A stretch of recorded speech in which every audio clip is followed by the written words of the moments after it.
Mari kita berdoa. Kami bersyukur kepada Tuhan yang hidup, yang mengaruniakan kesempatan yang indah bagi kami, supaya kami memperoleh hidup itu. Saat ini Tuhan, kami berdiri menyatakan kesiapan kami untuk menyambut firman-Mu. Bekerjalah Engkau di tengah-tengah kami, supaya kami yang datang dengan kosong, kami yang datang dengan banyak beban, boleh pulang dengan kepenuhan akan firman, boleh pulang dengan kelegaan karena firman.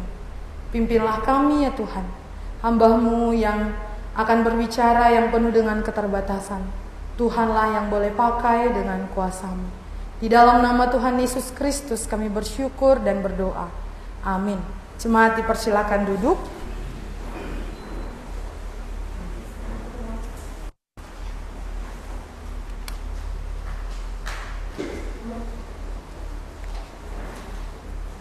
Selamat pagi Bapak, Ibu, dan saudara-saudari sekalian. Selamat pagi.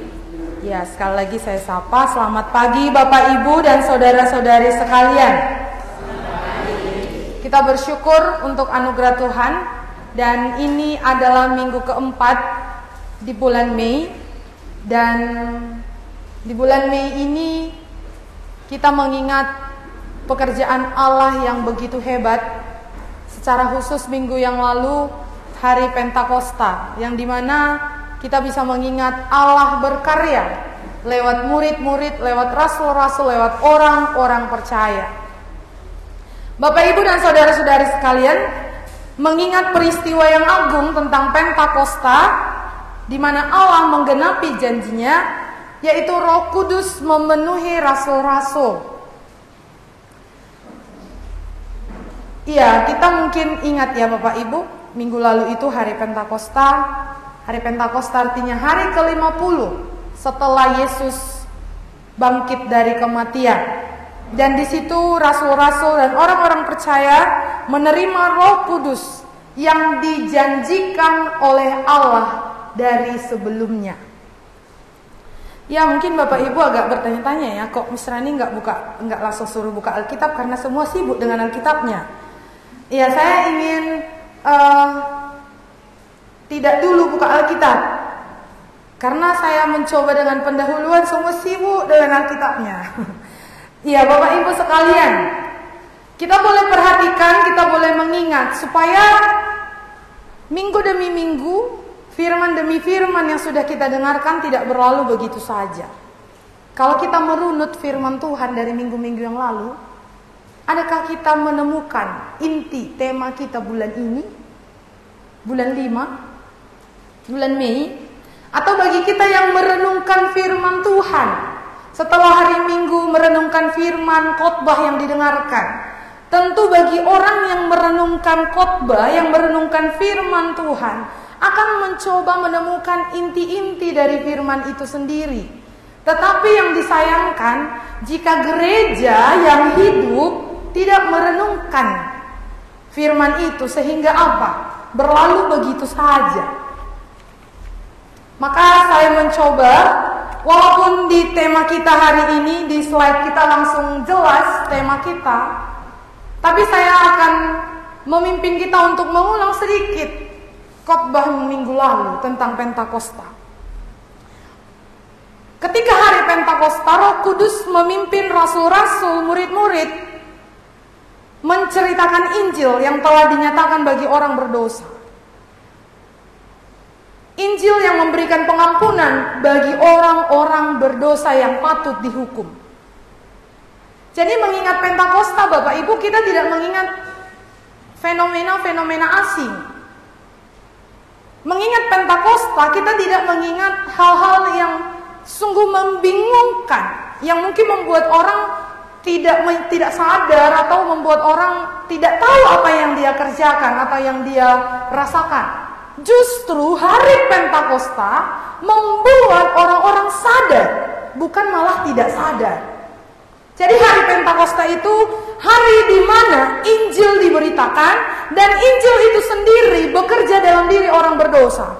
Maka setelah murid-murid dipenuhi oleh Roh Kudus dengan bentuk lidah-lidah api, murid-murid menceritakan firman Tuhan yang orang lain mengerti dalam bahasa mereka sendiri. Lalu setelah itu murid rasul langsung berdiri yang bernama Petrus berkhotbah. Jadi hari Pentakosta yang kita ingat 3.000 jiwa bertobat. Setelah 3.000 jiwa itu bertobat, ditambah lagi 5.000 orang lagi bertobat. Berarti mengingat hari Pentakosta harus ada kobaran api di dalam diri orang-orang percaya, bukan malah makin redup. Jadi kalau hari Pentakosta sudah kita lewati, orang-orang percaya makin redup, ini tidak lagi seperti gambaran firman yang disampaikan. Justru melewati Pentakosta, orang-orang percaya, gereja-gereja yang hidup semakin terbakar. Bertambah-tambah orang-orang yang percaya kepada Tuhan. Karena apa? Karena pemberitaan Injil oleh Roh yang bekerja di dalam diri orang-orang percaya. Itulah hari Pentakosta. Bapak Ibu, hari Pentakosta adalah hari pekabaran Injil, di mana ini adalah penggenapan janji Allah. Jadi orang-orang yang sudah mengaku percaya melewati Pentakosta harus semakin terbakar semangatnya untuk menceritakan Injil, bukan malah makin redup.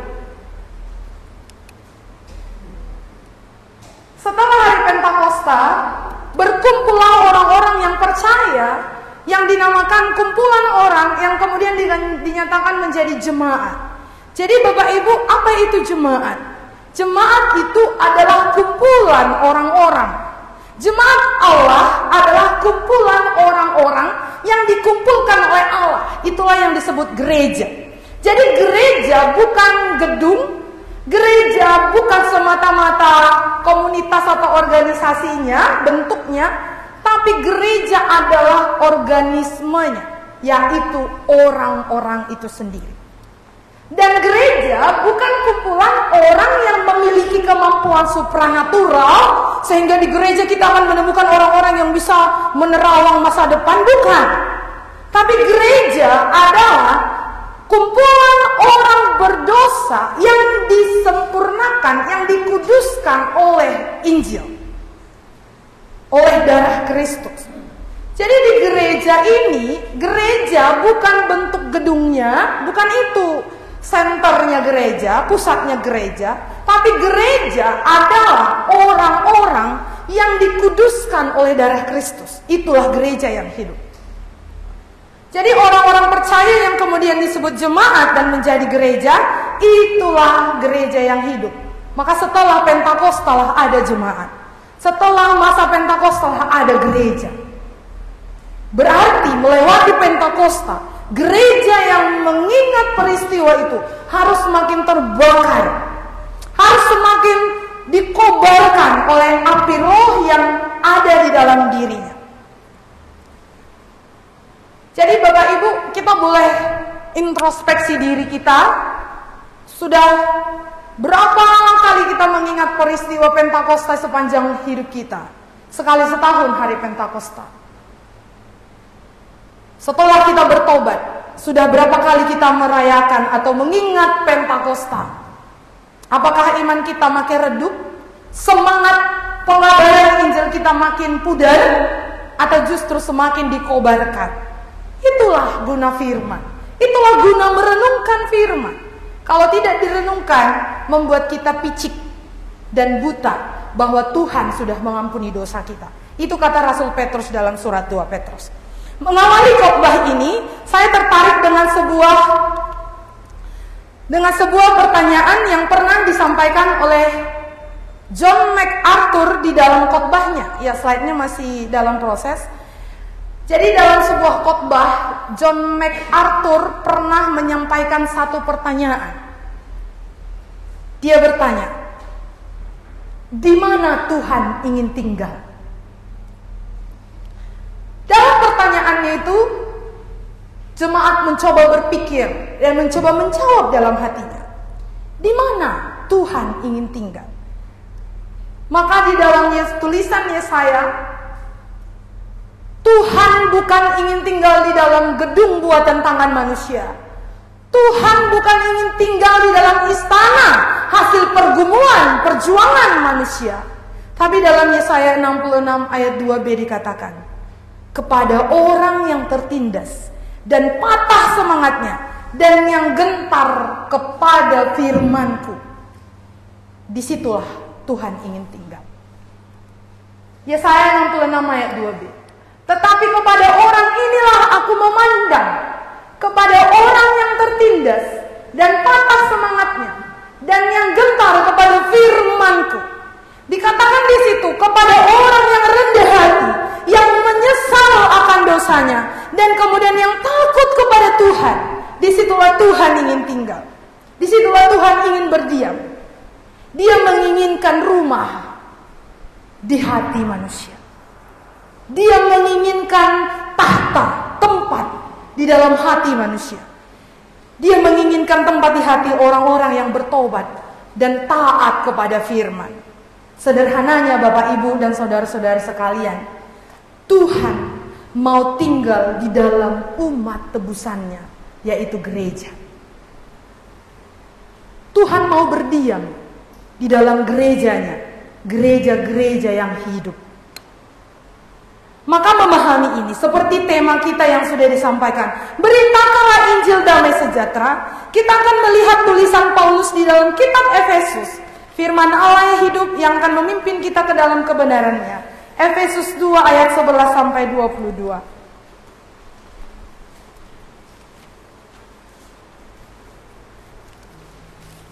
Kita akan membaca bagian firman Tuhan yang menjadi tema kita hari ini, Efesus 2 ayat 11 sampai 22.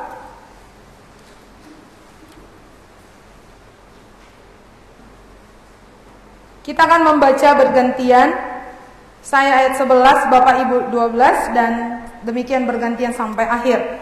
Karena itu ingatlah bahwa dahulu kamu sebagai orang-orang bukan Yahudi menurut daging, yang disebut orang-orang tak bersunat oleh mereka yang menamakan dirinya sunat, yaitu sunat lahiriah yang dikerjakan oleh tangan manusia.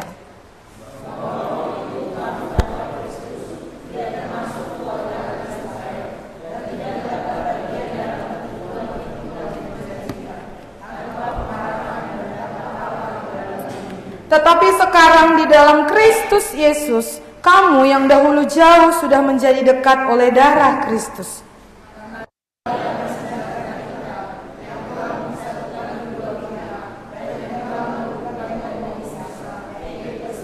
Sebab dengan matinya sebagai manusia, ia telah membatalkan hukum Taurat dengan segala perintah dan ketentuannya untuk menciptakan keduanya menjadi satu manusia baru di dalam dirinya, dan dengan itu mengadakan damai sejahtera.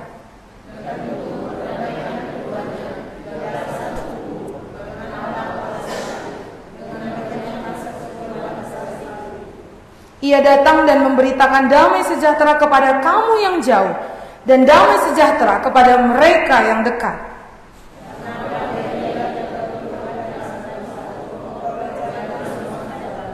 Demikianlah kamu bukan lagi orang asing dan pendatang, melainkan kawan sewarga dari orang-orang kudus dan anggota-anggota keluarga Allah.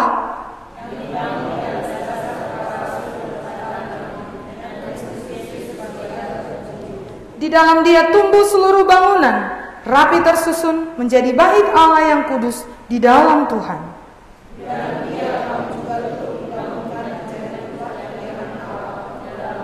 Kita bandingkan satu ayat lagi, Efesus 6 ayat 15. Efesus 6 ayat 15, 1, 2, 3 ya. Kakimu berkasutkan kerelaan untuk memberitakan Injil damai sejahtera. Demikian pembacaan firman Tuhan. Bapak, Ibu, dan saudara-saudari, surat Efesus ditulis oleh Rasul Paulus kepada gereja di Efesus. Efesus adalah salah satu kota utama di Kekaisaran Romawi. Di dalam kehidupan gereja di Efesus ditemukan sebuah pergumulan yang disebabkan oleh dua jenis kelompok di dalam gereja. Dua jenis kelompok di dalam gereja, yakni antara orang bersunat dan orang tidak bersunat, antara Yahudi dan orang bukan Yahudi. Di perikop yang kita baca memberitahu kita bahwa ada perseteruan di antara mereka. Apa yang menjadi penyebab perseteruan Yahudi dan non-Yahudi? Itu mungkin menjadi pertanyaan besar bagi kita. Karena perseteruan mereka menjadi perseteruan yang sangat besar dari sepanjang zaman ke zaman. Perseteruan antara Yahudi dan non-Yahudi. Bagi Yahudi, non-Yahudi najis. Bagi non-Yahudi, Yahudi ini ada terbagi dua. Mereka yang tidak tahu bahasa Yunani, mereka itu suku barbar. Jadi bagi non-Yahudi, Yahudi ini terlalu barbar. Bagi Yahudi, non-Yahudi ini najis.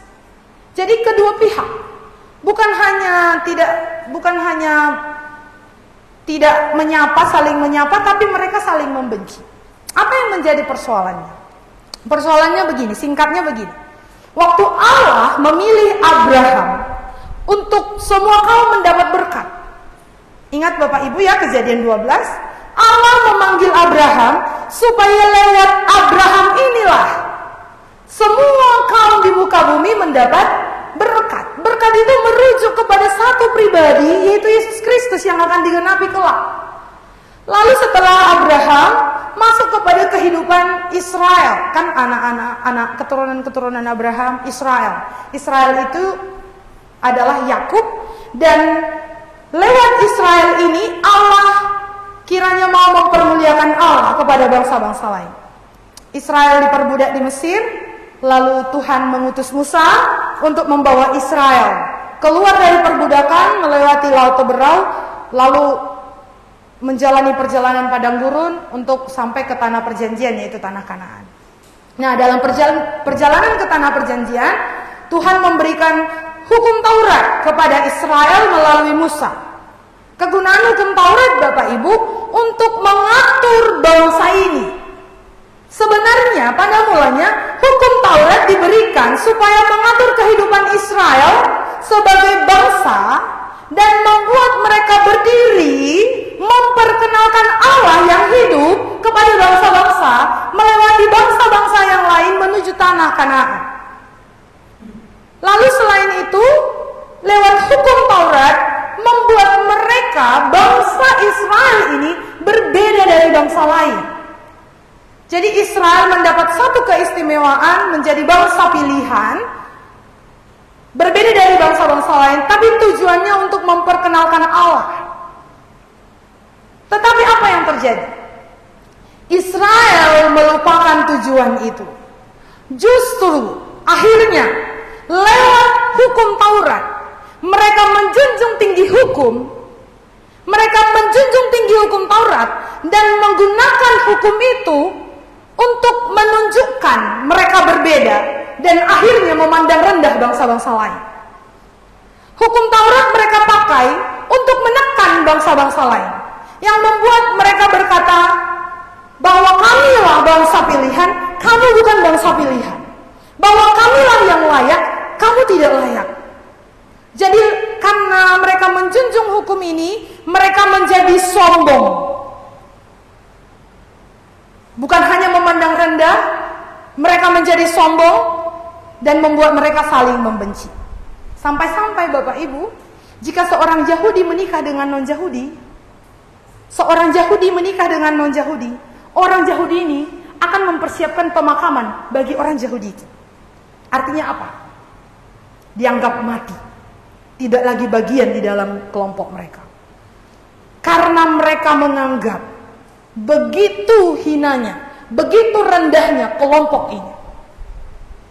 Jadi Bapak Ibu sekalian, ketika hukum Taurat menjadi identitas bagi bangsa Israel, mereka sesungguhnya kehilangan identitas mereka yang sejati. Sekali lagi saya ulangi, ketika hukum Taurat menjadi sebuah identitas bagi mereka, sesungguhnya mereka kehilangan identitas yang sejati. Ini adalah permulaan yang membawa kehancuran bagi bangsa Yahudi. Itu masalahnya. Kenapa bangsa Yahudi, non-Yahudi selalu bertengkar? Nah, Bapak Ibu, jemaat Efesus adalah jemaat bukan Yahudi. Lalu, di dalam kelompok gereja di Efesus ditemukan dua kelompok ini. Ada kelompok Yahudi, ada kelompok non-Yahudi. Begitupun kelompok non-Yahudi yang sudah bertobat, yang sudah diselamatkan, yang sudah percaya kepada Tuhan Yesus, tetap diperlakukan berbeda oleh kelompok-kelompok tertentu. Di gereja Efesus terjadi persoalan. Persoalan apa? Pembedaan antara kelompok Yahudi dan non-Yahudi. Mungkin kita berkata, oh, gereja Efesus lebih buruk dari gereja GKM di Tanjung Sari. Mungkin, tapi mungkin juga tidak. Mungkin di antara kita diam-diam juga punya apa? Tembok-tembok pemisah. Maka lewat firman Tuhan hari ini, kita mau belajar bagaimana sebenarnya gereja ini. Apa kata Paulus tentang gereja? Apa kata Paulus tentang jemaat yang ada di Efesus? Di dalam Efesus 2 ayat 11. Pertama sekali Paulus sampaikan, lanjutan dari ayat 1 sampai 10 di situ, karena itu ingatlah. Jadi orang percaya ini suka lupa. Suka lupa apa? Lupa kalau Tuhan Yesus sudah mati untuk dosanya, kan gitu ya. Seringkali kalau orang buat salah, kita sering lupa kalau kita pun mau berbuat salah. Itulah kelemahan kita. Di sini dikatakan karena itu ingatlah bahwa dahulu kamu. Jadi kita disuruh mengingat bagaimana kita dahulu. Dahulu kapan? Ayat 1. Inilah paradoks firman Tuhan. Kamu mati tapi kamu hidup. Dahulu kita mati tapi kita hidup. Artinya apa? Mati untuk kebenaran, hidup di dalam dosa. Itulah status kita. Maka untuk memahami ini, kita akan mencoba belajar tentang identitas manusia yang sebenarnya. Sesungguhnya, identitas manusia berada di dalam Yesus Kristus. Identitas kita yang sejati, kita temukan di dalam Yesus yang memberi hidup kepada kita. Di luar Yesus Kristus, kita berada di dalam identitas palsu. Di luar Yesus Kristus, kita berada di dalam identitas yang palsu, yang samar-samar, yang perlahan-lahan menarik kita ke dalam lubang kebinasaan. Maka dari persoalan ini, Paulus menyatakan satu tindakan Allah yang merobohkan tembok pemisah, yaitu perseteruan. Identitas kita yang sejati hanya ada di dalam Dia. Benarkah? Kita akan coba buktikan. Dari hal ini kita belajar 3 poin. Yang pertama, berdamai dengan Allah. Sesungguhnya kehidupan manusia telah jatuh di dalam dosa. Itu disampaikan Paulus di dalam Efesus 2 ayat 1. Kamu mati karena pelanggaran dan dosamu.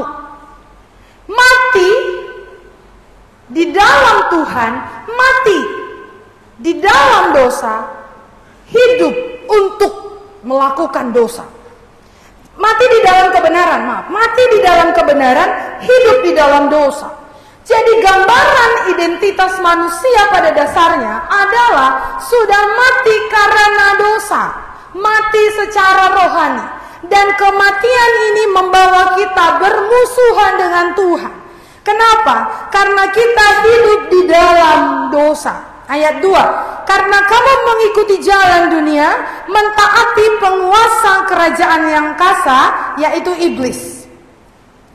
Jadi di sini dikatakan kita mati karena pelanggaran, kita hidup di dalam pelanggaran.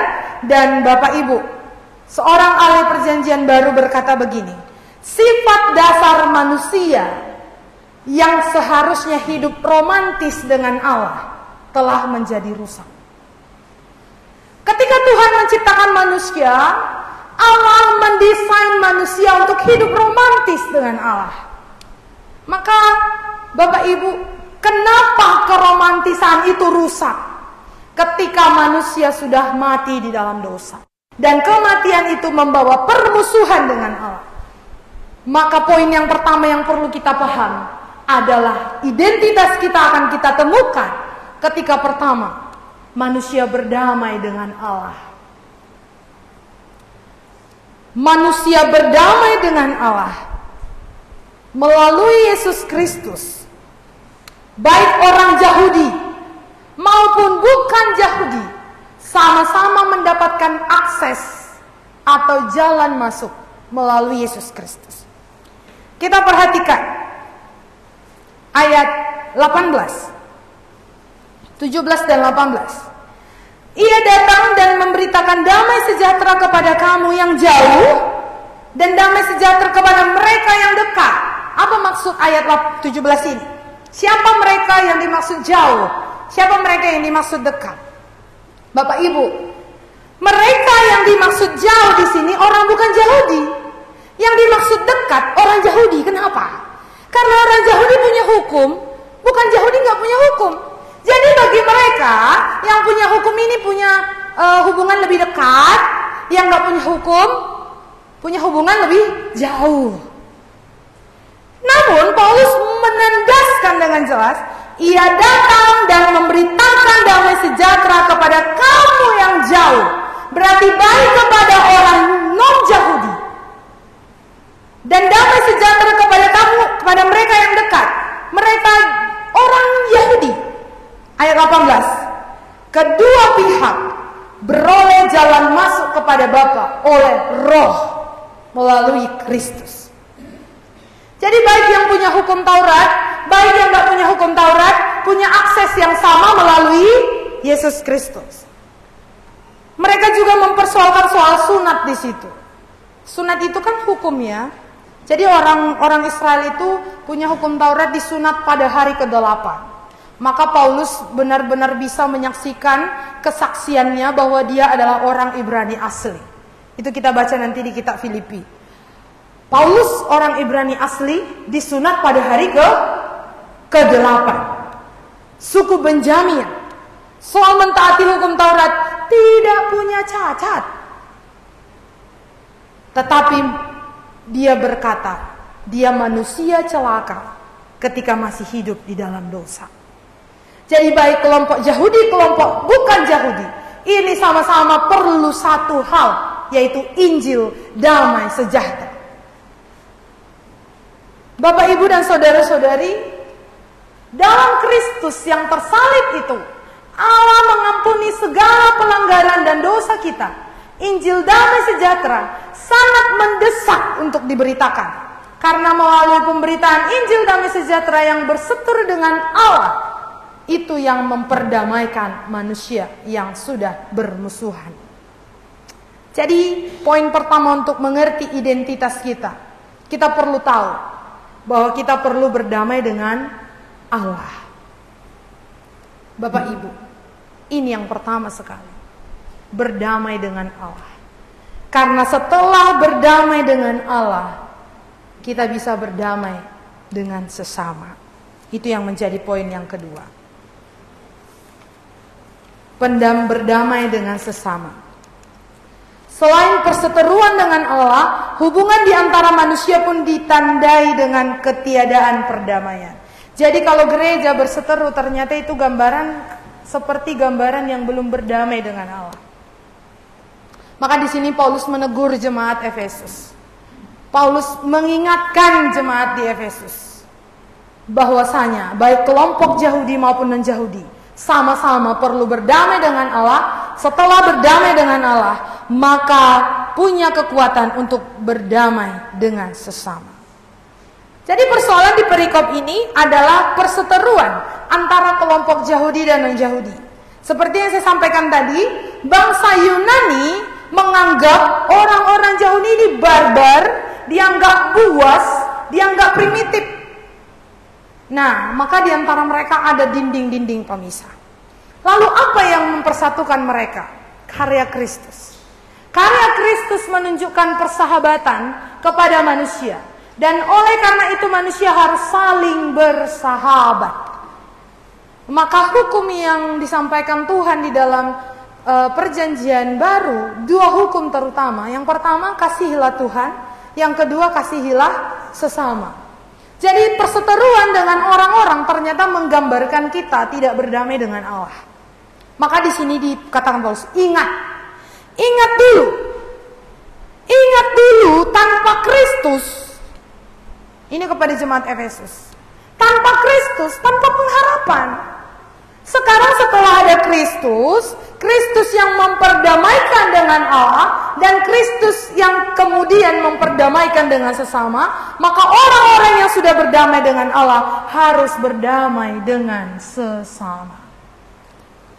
Jadi di sini jemaat Tuhan yang mungkin punya perseteruan dengan orang-orang tertentu, ingatlah bahwa dahulu kita di luar Kristus seperti itu.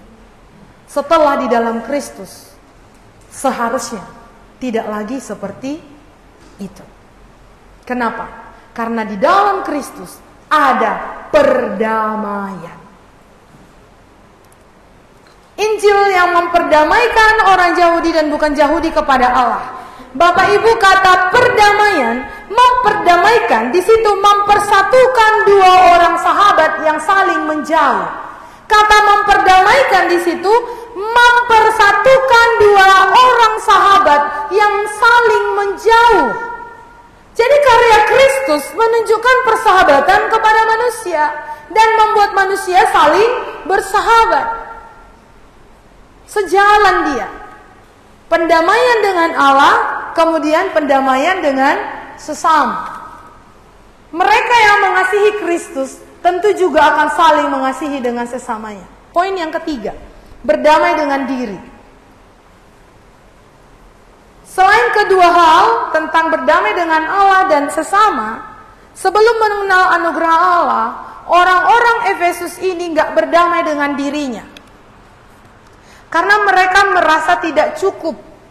Mereka merasa tidak cukup berharga dengan apa yang ada pada mereka. Kita lihat Efesus 5 ayat 3.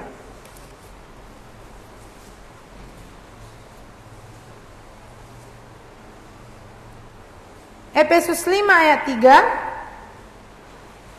ayat 2 dan 3. Sama-sama kita baca 1, 2, 3 ya. Dan hiduplah di dalam kasih, sebagaimana Kristus Yesus juga telah mengasihi kamu dan telah menyerahkan dirinya untuk kita sebagai persembahan dan korban yang harum bagi Allah. Tetapi percabulan, rupa-rupa kecemaran atau keserakahan disebut saja pun jangan di antara kamu, sebagaimana sepatutnya bagi orang-orang kudus. Jadi orang-orang Efesus, mereka menyia-nyiakan hidup mereka dengan mengejar kesenangan-kesenangan yang tidak normal. Mereka mencari kesenangan-kesenangan yang mereka pikir bisa memenuhi keutuhan diri mereka, ternyata tidak. Justru yang mereka pikir memenuhi keutuhan diri mereka membawa kehancuran bagi diri mereka. Puji Tuhan, Kristus diberitakan kepada mereka. Paulus berangkat ke Efesus menceritakan Injil damai sejahtera. Lalu gereja Efesus mengenal Allah yang mendamaikan mereka. Berdamai dengan Allah, mendamaikan sesama, dan mendamaikan diri mereka sendiri. Maka Paulus jelas tahu bagaimana seseorang menemukan identitasnya ketika seseorang mendengar Injil damai sejahtera. Manusia dalam Kristus tidak bisa hidup seperti orang-orang yang belum mengenal Allah. Hidup mereka baru, yakni hidup di dalam Kristus. Sebagaimana dinasihatkan oleh Rasul Paulus, dahulu kita adalah kegelapan, sekarang kita adalah terang di dalam Tuhan. Karena itu, hiduplah sebagai anak-anak terang, bukan anak-anak gelap. Bapak, Ibu, dan saudara-saudari sekalian, orang-orang yang berdamai dengan dirinya adalah orang-orang yang tidak terikat pada masa lalunya. Tidak terikat berarti merdeka.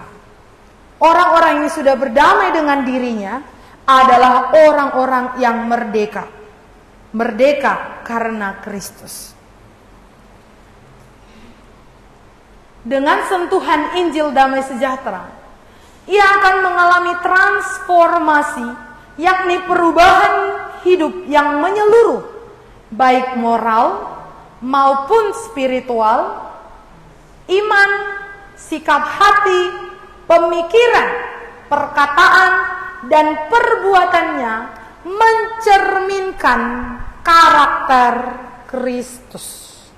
Bapak Ibu, inilah gereja. Identitas gereja yang sejati. Ketika gereja yang hidup, Bapak Ibu, ketika saya menyebutkan gereja yang hidup, adalah orangnya, bukan gedungnya. Sesungguhnya gereja itu organisme, bukan organisasi. Artinya apa? Gereja itu orang, bukan gedung atau bangunan.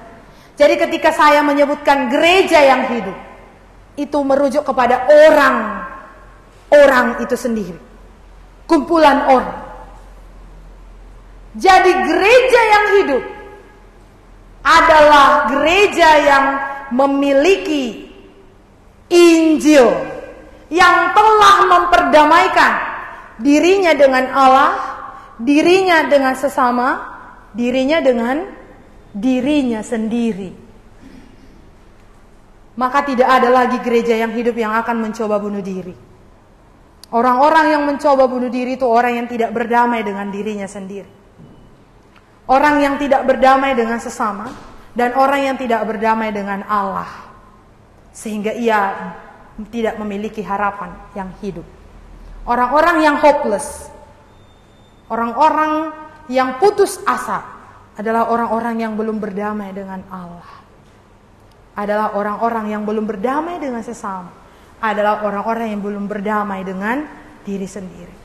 Mari kita tanya diri kita. Sudahkah aku menjadi gereja yang hidup?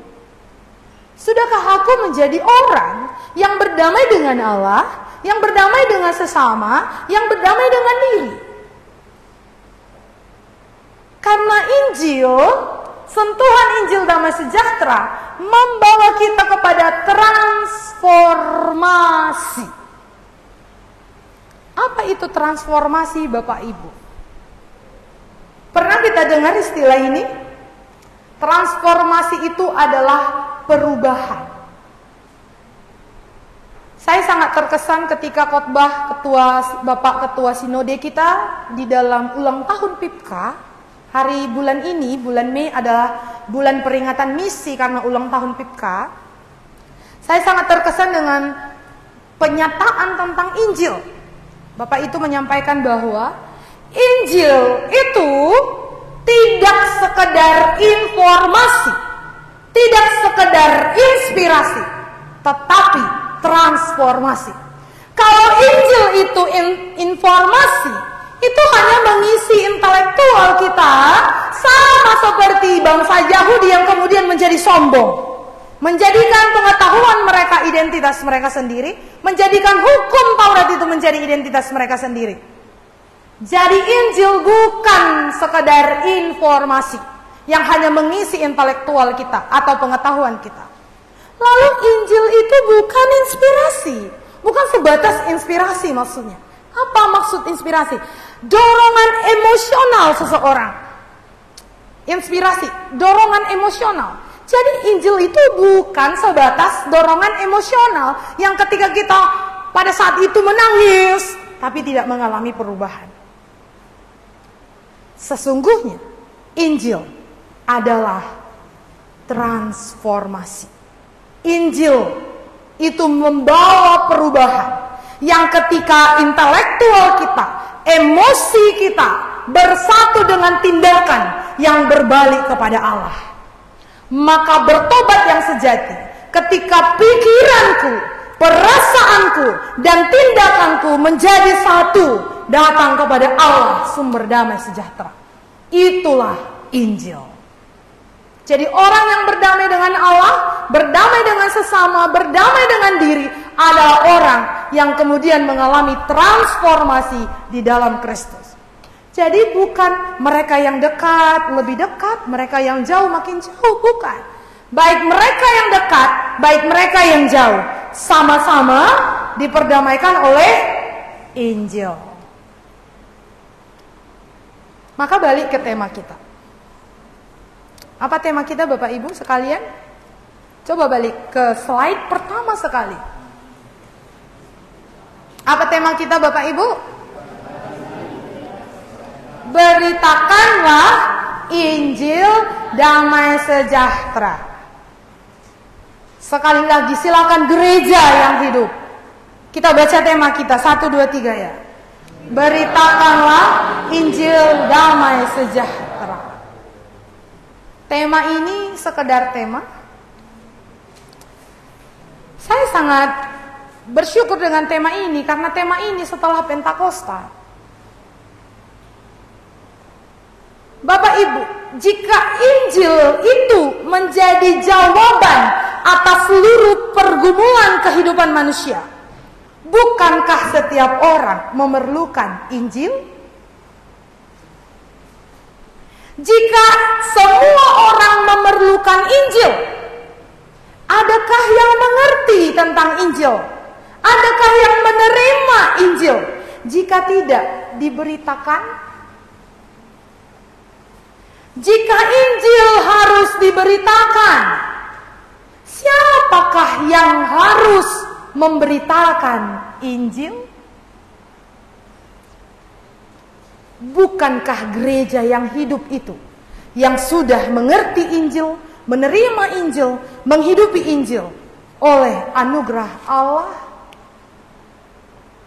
Maka gereja-gereja yang hidup, yang dicurahkan Roh Kudus, menjadi oknum-oknum yang seharusnya memberitakan Injil. Jika kita memandang, mata kita memandang kepada Allah, maka seluruh hidup kita akan terpesona kepadanya. Saya merenungkan bagian ini, persiapan bahan ini sudah beberapa hari ini, dan semalam saya kembali merenungkan dan saya mengingat satu pertanyaan. Ada seseorang yang bertanya, Miss Rani pernah cinta, merasakan cinta?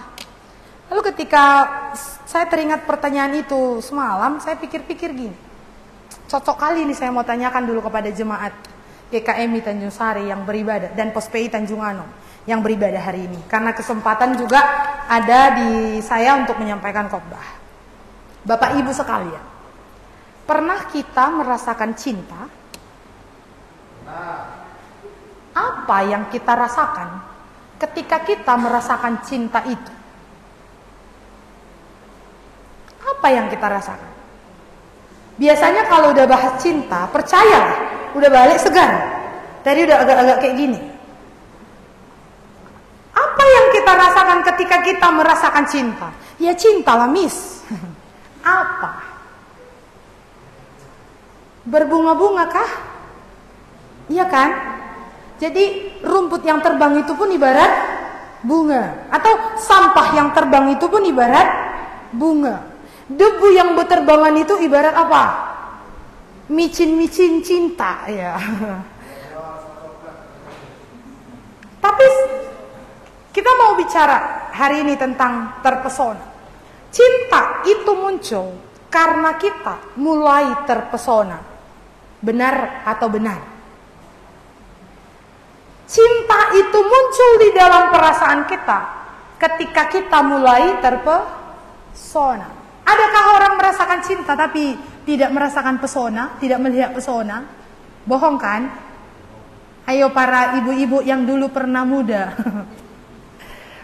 Ayo bapak-bapak yang dulu pernah muda. Kenapa dulu ada cinta, sekarang masih cinta? Pesonanya udah habis promo gitu. Habis promo. Jadi waktu masih anak muda, promonya 100% gitu ya. Jadi dari Sabang ke Merauke ditempuh. Tapi apakah begitu cinta kepada Allah? Apakah begitu pesona, maksud pesona dengan Allah? Bapak Ibu, ketika kita merasakan cinta kepada Allah, kita akan melihat keterpesonaan kita dengan kasih Allah. Dan ketika kita cinta kepada Tuhan, cinta ini akan terus semakin mendorong kita semakin tajam kepada Allah. Artinya semakin sensitif dengan Allah. Maka gereja yang hidup harus merasakan pesona itu. Gereja yang hidup harus merasakan cinta itu. Karena kalau tidak, bahaya. Gereja yang hidup yang memberitakan Injil adalah gereja yang hidup yang punya cinta kepada Allah, yang karena cinta itu dia terpesona kepada Allah. Karena ia tahu Injil satu-satunya jalan keluar untuk semua persoalan kehidupan manusia. Tidak ada yang lain. Mau kita buat pun gedung kita ini tingkat 3 dengan harapan masalah semua orang selesai, tidak bisa. Karena yang menyelesaikan masalah di dalam gereja adalah Injil. Kita bercermin dari Efesus 2 yang kita baca. Bagi kita yang punya tembok-tembok di sini, bertobatlah. Ingatlah, dulu tanpa Kristus kita orang-orang yang tanpa pengharapan. Sekarang di dalam Kristus kita adalah orang-orang yang tidak lagi punya tembok pemisah, di mana tembok itu sudah dirobohkan, sehingga kita berdamai dengan Allah, berdamai dengan sesama, berdamai dengan diri. Dan ini yang mendorong kita untuk berpegang Injil juga kebutuhan mereka. Mereka yang jauh, mereka yang dekat, kebutuhannya adalah Injil. Maka tema kita hari ini, beritakanlah Injil damai sejahtera. Jika tidak, manusia tidak mengalami transformasi yang sejati. Inilah alasan gereja-gereja yang hidup harus memberitakan Injil damai sejahtera. Maka apa kaitannya dengan Efesus 6 yang kita baca tadi? Coba kita buka Efesus 6 ayat 15 yang kita baca tadi. Kita baca sekali lagi. Efesus 6 ayat 15, 1, 2, 3 ya. Berkasutkan kerelaan untuk memberitakan Injil damai sejahtera. Iya. Gereja yang hidup harus memberitakan Injil damai sejahtera. Berkasutkan kerelaan. Percayalah, gereja yang hidup yang memberitakan Injil tidak akan pernah makin pudar cintanya kepada Tuhan. Gereja yang hidup yang memberitakan Injil, percayalah, ia akan mengalami pertumbuhan iman di dalam Tuhan. Jadi bagaimana supaya gereja kita menjadi gereja yang hidup, gereja yang berkembang, gereja yang mengasihi Tuhan? Justru Bapak Ibu, Tuhan akan sangat hancur hatinya melihat gereja kita, kalau di gereja kita masih punya tembok-tembok itu yang pernah terjadi di jemaat Efesus. Tapi Tuhan akan sangat bahagia, Tuhan akan sangat senang ketika melihat gereja-gereja yang hidup itu memberitakan Injil. Karena mereka yang memberitakan, mereka akan menghidupinya. Menghidupi Injil, memberitakan Injil, itulah kunci kesuksesan sebuah gereja saat ini. Maka kita yang ada di ruangan hari ini, kita yang mungkin menonton secara online, kita yang adalah gereja-gereja yang hidup, kita harus punya kasut kerelaan untuk memberitakan Injil. Kalau tidak, bahaya. Supaya tidak bahaya, berarti beritakanlah Injil. Apakah jemaat GKMI Tanjung Sari, jemaat Pos PI Tanjung Anom mau berada dalam bahaya? Jawabannya pasti tidak. Supaya tidak, pergilah, beritakanlah Injil. Karena Injillah satu-satunya kehidupan, transformasi dalam diri manusia. Biarlah kiranya firman ini boleh kita renungkan sepulang dari tempat ini. Saya mengundang kita semua untuk bangkit berdiri.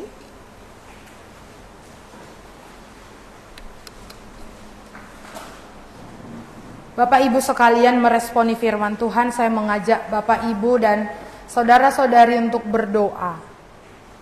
Mari kita merefleksikan firman ini ke dalam hidup kita. Mari kita merefleksikan bagian firman ini ke dalam kehidupan iman kita. Apakah iman kita masih berada di dalam tembok-tembok itu? Kita yang sudah mengaku percaya, apakah masih punya tembok-tembok pemisah, sementara tembok itu sudah dirobohkan oleh Tuhan Yesus? Mari kita merefleksikan firman ini sebagai kehidupan bagi diri kita. Memohon ampun kepada Tuhan jika masih ada tembok-tembok. Dan mau maju untuk memberitakan Injil, supaya kita, gereja-gereja yang hidup adalah oknum-oknum yang berkenan bagi Tuhan. Mari kita berdoa bersama-sama.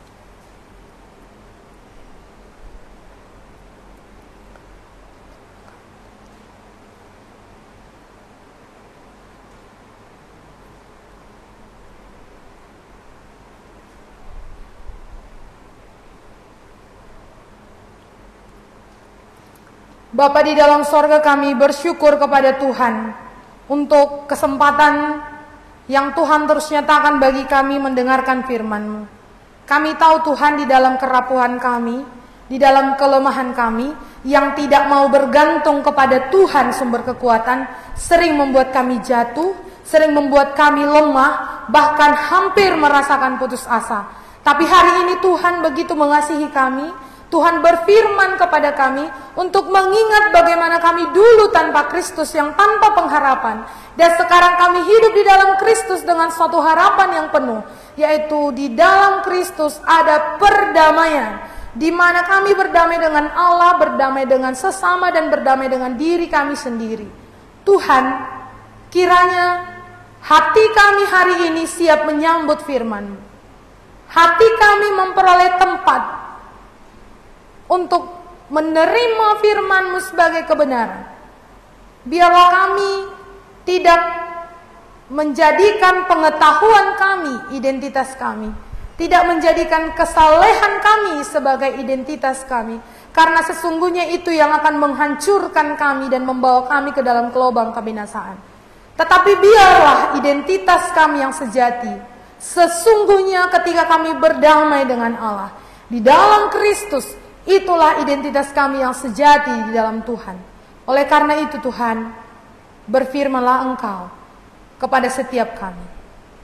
Ampuni kami yang selama ini tidak bergantung kepada tangan Tuhan yang kuat. Ampuni kami selama ini ketika kami masih mengaku berdamai tapi tidak berdamai dengan sesama kami. Ampuni kami Tuhan, sebagai gereja yang hidup, kami belum memberitakan Injil kepada mereka-mereka yang sesungguhnya menantikan Injil. Dan bawalah kami Tuhan untuk semakin menghidupi firman-Mu, karena itulah kebahagiaan yang sejati. Terpujilah Engkau Tuhan, kalau hamba-Mu hari ini sudah selesai berbicara. Namun firman-Mu akan terus berbicara lewat pekerjaan Roh Kudus yang bekerja di tengah-tengah kami, hari ini, besok, dan seterusnya. Terpujilah Engkau Allah. Di dalam nama Tuhan Yesus Kristus kami bersyukur dan berdoa. Amin.